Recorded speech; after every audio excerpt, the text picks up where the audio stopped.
عاطف مشال صاحب ہے جو کہ پاکستان میں افغانستان کے سابقہ سفیر رہے ہیں اور کرکٹ بورڈ کے چیئرمین بھی رہے ہیں۔ غنچہ گل ارمان صاحب ایک سیاسی شخصیت ہے اور طالبان کی سابقہ حکومت اور موجودہ حکومت کہتے ہیں روابط ان کے اچھے ہیں۔ اس طرح جعفر صاحب ہے جو کہ سابق ممبر پارلیمنٹ ہے، ہزارہ کمیونٹی سے تعلق ہے ان کا۔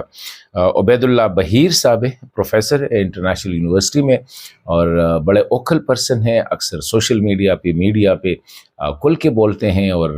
بڑا ایک اسٹرانگ ویو ہے ان کا، اور اسپیشلی تھوڑا سا ان کا ہے پرو طالبان ان کی پوائنٹ آف ویو ہے۔ کچھ ذرائع کہہ رہے ہیں کہ یہ حکمت یار صاحب کے نواسے ہیں، لیکن یہاں پہ کنفیوژن ہے کہ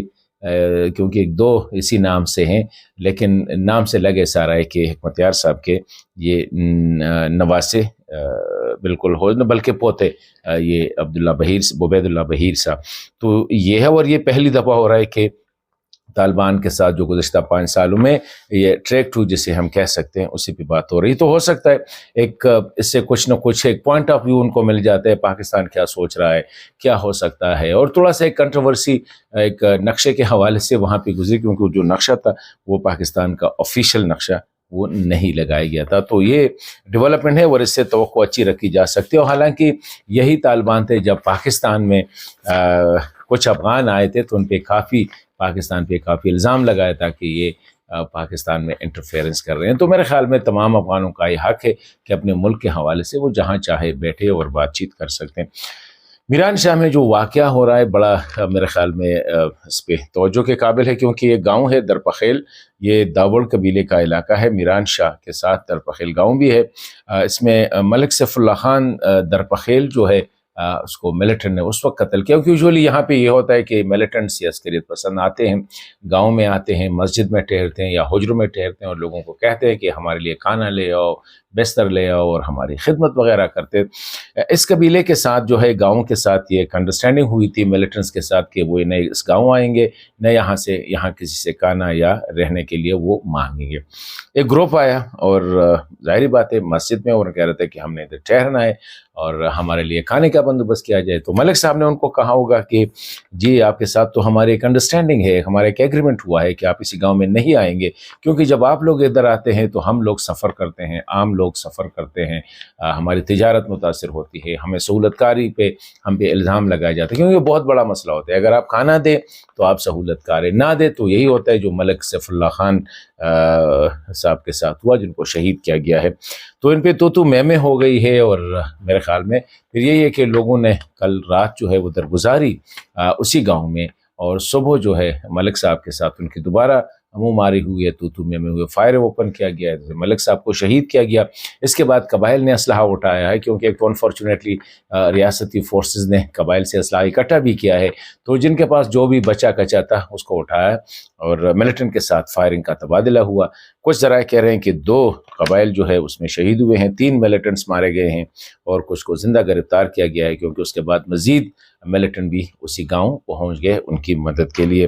تاحال جو ہے ٹینشن ہے حکومت کی طرف سے، جو فارمل تو نہیں کہا گیا ہے لیکن انفارملی حکومتی ذرائع سے یہ خبر ہے کہ ملیٹنٹس آئے تھے گاؤں میں اور گاؤں کے لوگوں کے ساتھ ان کا جھگڑا ہوا ہے اور ان میں نقصان ہوا ہے۔ تو یہ ایک ڈیولپمنٹ ایسی ہے کہ اب اگر ٹی ٹی پی والوں کا، کیونکہ داوڑ کا علاقہ ہے اور یوزولی ٹی ٹی پی کے زیادہ لوگ مسعود قبیلے سے تعلق رکھتے ہیں، تو مسعود قبیلے میں اتنے ٹینشن نہیں ہے لیکن مسعود ایریا میں، لیکن داوڑ ایریا میں زیادہ ہے۔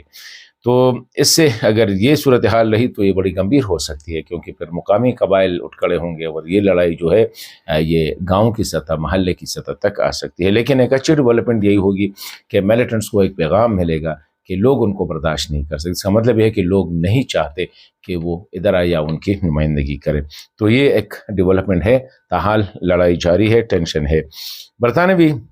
نمائندہ خصوصی ریچرڈ لینڈسن ہیں، یہ کابل گئے ہیں، کابل میں حکام سے ملاقاتیں کی ہیں۔ یہ میڈیا سے گفتگو کرتے اس نے کہا ہے کہ میں نے افغان طالبان کو کھل کے بتا دیا کہ پاکستان کے ساتھ کشیدگی کو کم کیا جائے، اور یہ بڑی بات ہے، اور ساتھ ہی کہ خواتین کے حوالے سے، تعلیم کے حوالے سے اور کام کے حوالے سے بھی بات چیت کی۔ تو مطلب یہ ہے کہ آلریڈی زیادہ تر جو انٹرنیشنل مارکیٹ میں پاکستان کا نیریٹو جو ہے وہ بک رہا ہے. طالبان کو یہی لیکچر دیتے رہتے ہیں کہ پاکستان کے ساتھ تعلقات کو بہتر کیا جائے، خواہ وہ سعودی عرب ہے، قطر ہے، ترکی ہے، چین ہے. کیونکہ گزشتہ 2-3 دن پہلے چین نے بھی یہی کہا تھا کہ پاکستان اور افغانستان کے درمیان کوئی اور مسئلہ نہیں ہے، صرف ایک ہی مسئلہ ہے اور وہ دہشت گردی کا ہے، اور افغان طالبان کو اس حوالے سے کچھ کرنا ہوگا. اس طرح ریجنل ممالک میں جو انٹریکشن ہوتی ہے اس میں بھی یہی ہوتا ہے کہ افغانستان ایک ہب بنا ہوا ہے دہشت گرد نیٹ ورکس کا، جس پہ افغان طالبان کو جو ہے بڑی ہزیمت کا سامنا کرنا پڑ رہا ہے، بڑی آئسولیشن ان کو ہو رہی ہے. جب سے پاکستان کے ساتھ ان کی انبن ہو گئی ہے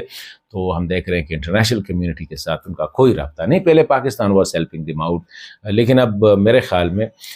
بہت مشکل ہے ان کے لیے بھی کہ ٹی ٹی پی کے ساتھ ناتا چھوڑے، کیونکہ ٹی ٹی پی کی جتنی لیڈرشپ ہے اس نے بیعت کی ہے مولانا ہیبت اللہ صاحب کا. تو جب تک ہیبت اللہ صاحب کچھ نہ کہے ان کے بارے میں تو مشکل ہے کہ یہ مسئلہ حل ہو. ابھی یہ جو بات یہ چیز یہی بھی ہو رہی ہے، کچھ ذرائع یہ بھی کہہ رہے کہ کوشش ہو رہی ہے پاکستان اور افغان طالبان کے درمیان کہ کسی میکینزم تک پہنچ جائے کہ کس طرح ٹی ٹی پی کے مسئلے کو حل کیا جائے، دونوں کے لیے جو ایک ایسی صورتحال ہو کہ افغانستان کا جو پوائنٹ آف ویو ہے اس کو بھی ایڈجسٹ کیا جائے اور پاکستان کا جو مسئلہ ہے اس کو بھی ایڈریس کرے. اجازت دیجیے، اللہ حافظ.